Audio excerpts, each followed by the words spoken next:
Jelly beans are pretty fragile, and the best leaves to propagate are the ones that fall off on their own. So you can give it a little jiggle or a little stroke and some should fall off, but of course none of mine are right now. So if that's happening with yours, you can just pull them off. Just make sure the whole leaf comes off. So there shouldn't be any bits of leaf left on the stem. Grab a leaf near the base and give it a tug. I find pulling up or down instead of away from the stem works best.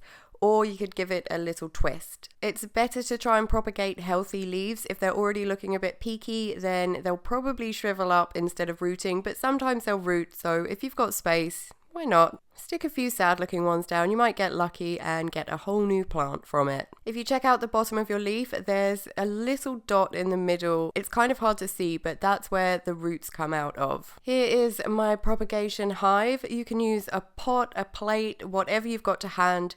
Pop a bit of dry succulent soil down and just lay the leaves on top. You don't need to bury the ends or anything like that. Just lay them on top and leave them somewhere warmish with bright indirect light and wait until you start seeing some roots. Once they start getting roots, that's when I start to water them, but in the meantime, just do nothing. They love a bit of neglect. This is about a week later and this one isn't up to much. No roots, the dot's gone brown, but one of my other ones had the dot go brown. It still grew a root, so I'm going to give this one a bit longer, see if any magic happens. This one started to go translucent, which is a really bad sign.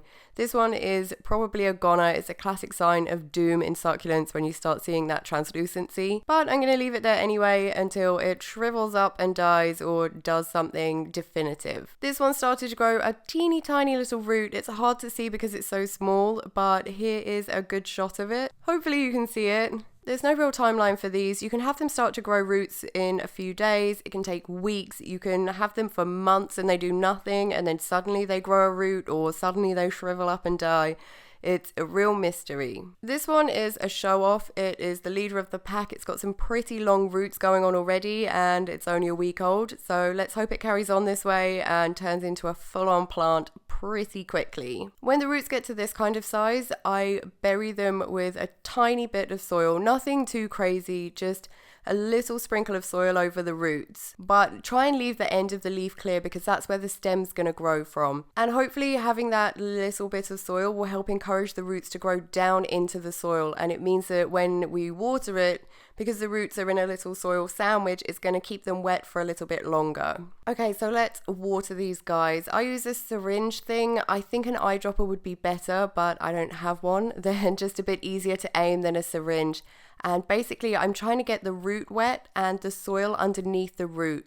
And I'm not getting the soil wet really deep. Like, I water in the morning and by the evening the soil's dried out again. Ideally you shouldn't get the leaf wet unless you're a bit rubbish at aiming your syringe like I am, because if the leaf is getting wet a lot it can start to rot. At this point they really don't need a whole lot of water. You definitely don't want to be getting the soil saturated at this point so that it's staying wet for days and days on end, because the roots just aren't big enough to take up that much moisture yet. These ones are about a month old and they've got some stems, and this is where it's really important to make sure they're getting a decent amount of bright indirect light so they don't get leggy. But you don't want anything too intense because you don't want them to shrivel up and die at this point because they are just losing too much moisture from the heat and the light. Because we can't see the roots on these, I water the soil where the roots would be, and I water a little deeper because I want to encourage the roots to grow down nice and deep into the soil.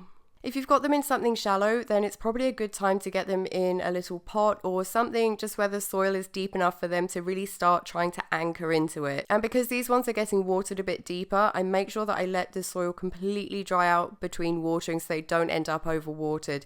They're really delicate at this stage, so it's better to slightly underwater them than to overwater them.